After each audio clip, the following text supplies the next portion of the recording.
નમસ્કાર, હું દિવેશ વાયડા વાત કરશું આજે જામનગરના મૂળ વતની એવા સાયન્ટિસ્ટ જે હાલ મહારાષ્ટ્રના પુણેમાં એક સાયન્ટિસ્ટ તરીકે મોસમ વિભાગમાં ફરજ બજાવી રહ્યા છે. જામનગરમાં જ અભ્યાસ કર્યો છે ને એક વૈજ્ઞાનિક તરીકે તેમની એક ઓળખ મેળવી છે. આપણી સાથે જોડાયા છે ડૉક્ટર પારુબેન ત્રિવેદી. ખબર ગુજરાતમાં આપનું સ્વાગત છે.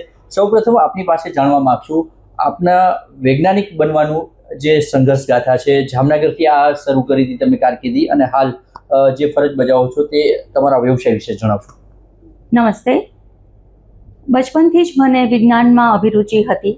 મારું પ્રાઇમરી એજ્યુકેશન આર્ય સમાજ કન્યા વિદ્યાલયમાં થયેલું છે અને ડીકેવીમાં મેં બીએસસી કરેલું છે. એ પછીથી વિજ્ઞાનમાં અભિરુચિ હોવાને કારણે મેં સૌરાષ્ટ્ર યુનિવર્સિટીથી એમએસસી કરેલું છે અને ત્યારબાદ ભારત મોસમ વિજ્ઞાન વિભાગ 1994માં જોઈન કરેલું છે. આપણે જાણીએ છીએ કે મારું પીએચડીનો અભ્યાસ પણ સિસ્મોલોજી એટલે કે ભૂકંપ વિજ્ઞાન પર હતો અને આપણે જાણીએ છીએ કે 26મી જાન્યુઆરી 2001ના રોજ કચ્છમાં વિધ્વંસક ભૂકંપ આવેલો અને મારો પીએચડી થીસીસ પણ આ ભૂકંપના અને તેના આનુષંગિક વિષયો પર આધારિત હતો. મારા આ ભૂકંપના અભ્યાસ દરમિયાન ગુજરાતભર અને ભારતના વિવિધ પ્રદેશોમાં મારે ફરવાનું થયું અને એ વખતે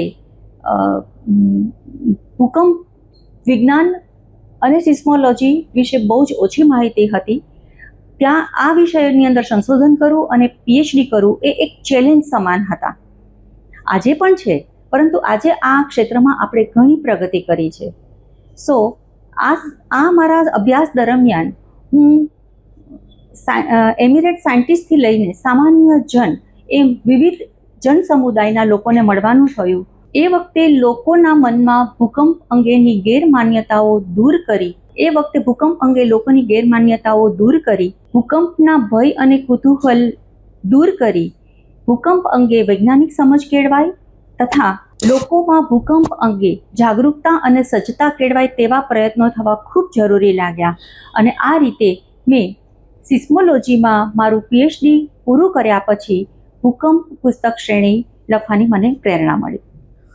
એક વૈજ્ઞાનિક તરીકે તો તમે સફળ કારકિર્દી બનાવી છે, પરંતુ સાથે સાથે એક લેખિકા તરીકે પણ તમે આગળ પ્રયાસ કર્યા છે અને એમાં સફળતાપૂર્વક આગળ વધ્યા છે. કઈ કઈ બુક આપે લખી છે અને કયો વિશેષ અને શા માટે આ પસંદ કરવામાં આવ્યું?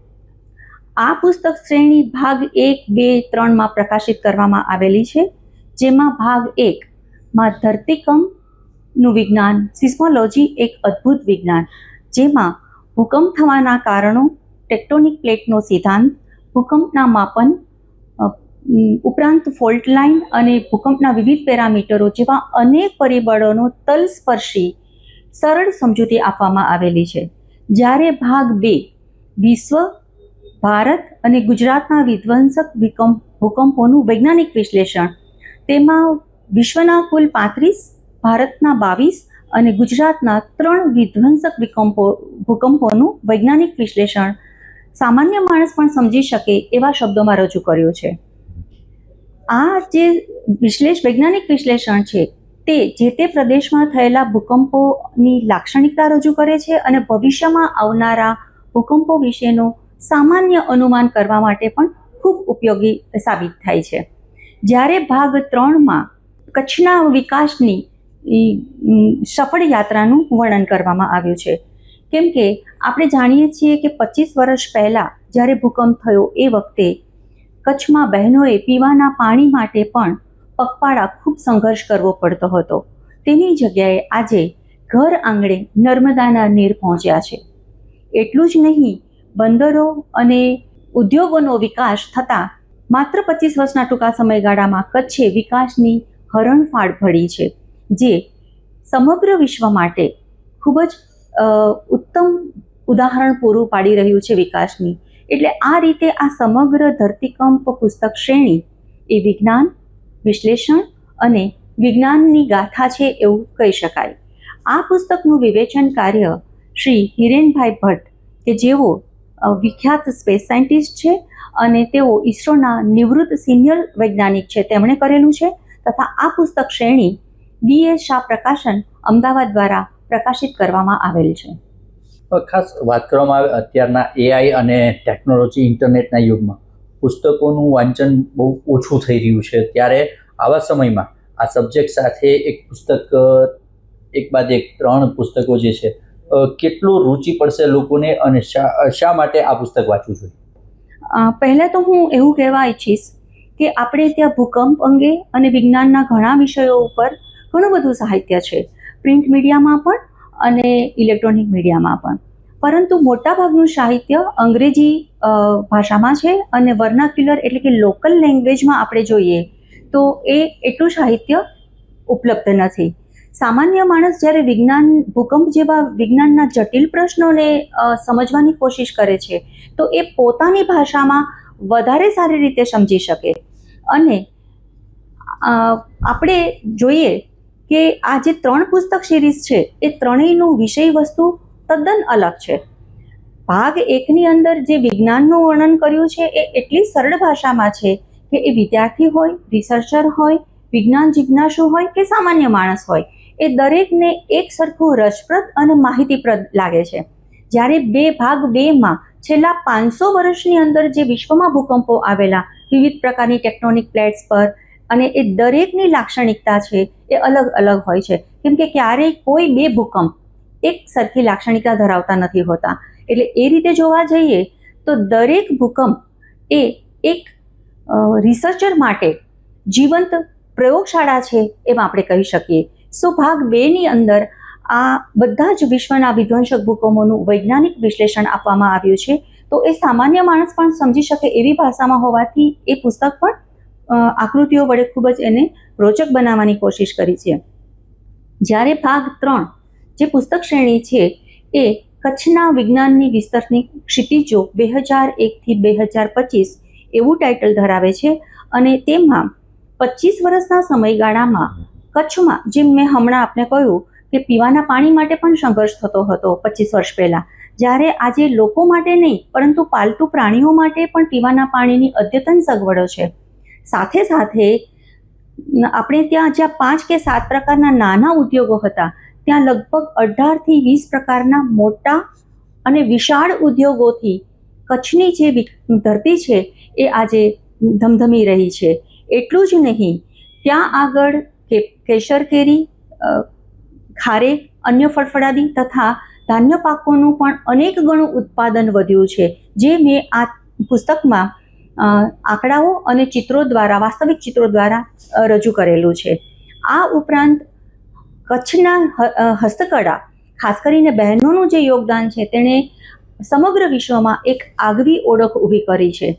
આ ઉપરાંત ટાટા અને અદાણીના પાવર પ્રોજેક્ટ દ્વારા કચ્છ વિસ્તારમાં જે ગ્રીન એનર્જી સેક્ટરે ક્રાંતિ કરી છે તેનું પણ ટૂંકમાં વર્ણન કરવામાં આવ્યું છે. એટલું જ નહીં, વીર બાળક સ્મારક દ્વારા સ્મરણાંજલિ તથા રણોત્સવ અને સ્મૃતિ વન વગેરે દ્વારા વૈશ્વિક સ્તરે કચ્છની છબી છે એ 25 વર્ષના ટૂંકા ગાળામાં વિકાસની ગાથાનું વર્ણન કરી રહ્યા છે.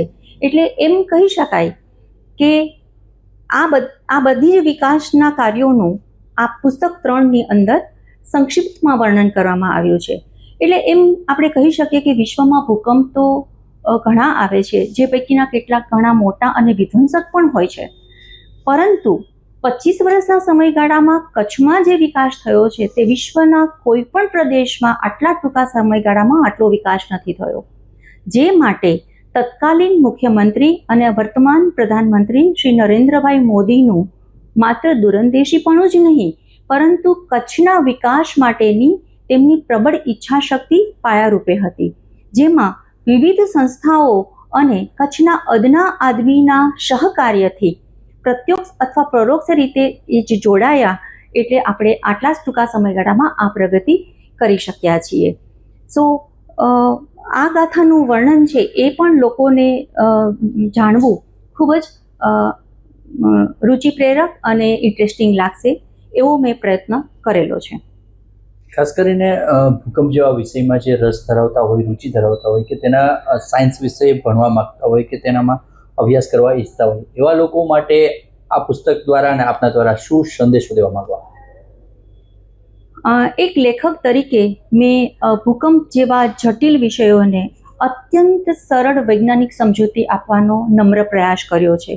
મારા આ કાર્યમાં વિવેચકશ્રી અને પ્રકાશકશ્રી તદ્દન નિસ્વાર્થ ભાવે સહભાગી બન્યા છે. તો સાથે સાથે ગુજરાતના શિક્ષણ મંત્રી માનનીય શ્રીમતી રેવાબા જાડેજાએ આ પુસ્તકનું વિમોચન કરીને રાષ્ટ્રના વૈજ્ઞાનિક વિઝનને સાકાર કરવા માટે પ્રોત્સાહન આપ્યું છે. હવે વિદ્યાર્થીઓ, રિસર્ચર્સ, વિજ્ઞાન જિજ્ઞાસુ અને સામાન્ય માન એમ આપણે સૌ આ વિજ્ઞાન વાંચીએ, સમજીએ, અપનાવીએ અને વિકસિત થઈએ, જેથી કરીને ભારત જે વિશ્વમાં આપણા સહકાર્યથી ભારત વિશ્વમાં હંમેશા અગ્રેસર રહ્યું છે, ભવિષ્યમાં પણ અગ્રેસર રહીએ તથા સાથે મળી સૌનો સાથ, સૌનો વિકાસ એ સૂત્રને સાર્થક કરી શકીએ તથા વસુધૈવ કુટુંબકમની ભાવનાને પણ સાચા અર્થમાં આ રીતે આપણે ફરીભૂત કરી શકીએ. કેમ કે હું દ્રઢ વિશ્વાસ ધરાવું છું કે વિજ્ઞાન પાસે અનંત શક્યતાઓ રહેલી છે. આજના જટિલ અને અશક્ય લાગતા પ્રશ્નોના જવાબ આવતીકાલના વિજ્ઞાન પાસે હોઈ શકે. જય હિન્દ, જય ગુજરાત.